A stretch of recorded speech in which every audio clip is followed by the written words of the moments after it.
Il faut bouger. C'est peut-être votre bonne résolution de 2019, c'est peut-être même déjà trop tard, c'est peut-être un slogan que vous entendez, c'est peut-être le mantra que vous vous répétez tout le temps. Votre médecin vous dit de bouger, vos collègues vous disent d'aller de l'avant, il faut bouger, il faut du mouvement, il faut foncer, il faut de la vitesse partout dans le TGV, il faut de la vitesse dans la boxe, du haut débit, il faut du flashball dans ta gueule, tout ça va très vite, plus haut, plus fort, en avant Guingamp, en avant dit le président, peu importe où vous allez, allez-y, mais vite en tout cas. Honte à ceux qui ne bougent pas, honte à ceux qui sont immobiles, et honte à ceux, pire, qui entravent le problème des autres. Pas bien la neige qui bloque le mouvement, le transport, tout ça. Pas bien les gilets jaunes qui bloquent les ronds-points et les transports là aussi.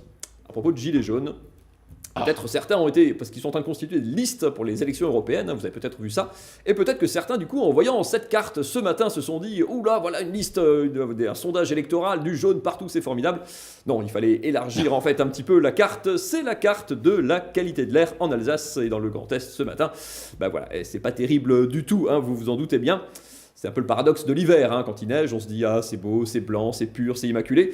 Pas du tout, pas du tout. Fake news, non, ça va mal. L'hiver, on respire tout autant de saloperies que l'été.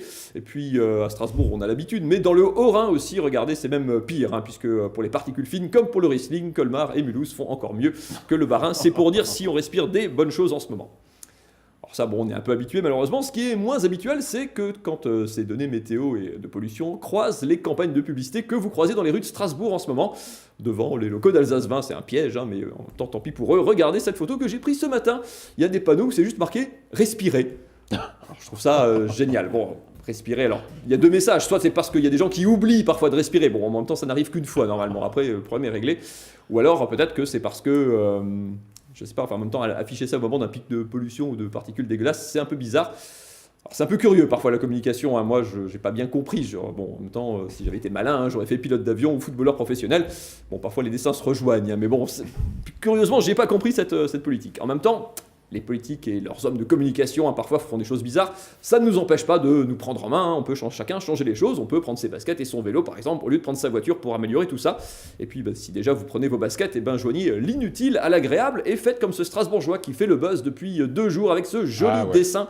Alors vous avez peut-être suivi ça, hein, il a dessiné une jolie cigogne en écrivant Strasbourg dans les rues de Strasbourg. Ça s'appelle du GPS drawing, ou en français dessin par système de mondial de positionnement. Bon, on va dire de GPS drawing, hein. Vous connaissez le principe, hein, c'est en fait vous vous déplacez dans la ville et votre trace GPS dessine un joli dessin dans les rues de la ville en question. Ça ne sert à rien d'autre qu'à faire rire les copains, c'est donc absolument indispensable. On pourrait d'ailleurs faire ça en art plat au collège ou au lycée, ça serait très rigolo. Alors ça c'est à Strasbourg, mais ça avait déjà été fait ailleurs, en France et dans le monde. Un Nantais avait dessiné un très joli éléphant dans les rues de sa ville, pourquoi pas. Une triathlète parisienne avait fait le buzz avec ce très joli requin, là aussi pas mal. Hein. Il faut faire des kilomètres, 30 km là quand même. Hein. Mais le maître, c'est un cycliste canadien en Colombie-Britannique, à Victoria plus précisément. Regardez ce qu'il a fait, c'est absolument admirable Lionel. Un tyrannosaure, mais oui.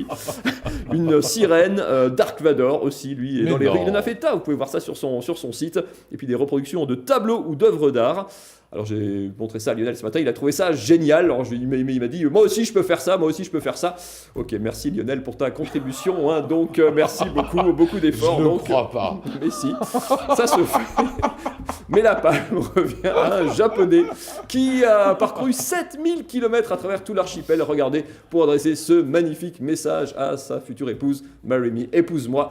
Bon, il a fait 7000 km à pied, je pense que la pauvre est morte de vieillesse avant de pouvoir lui répondre, mais c'est pas grave, au moins lui, il a bougé.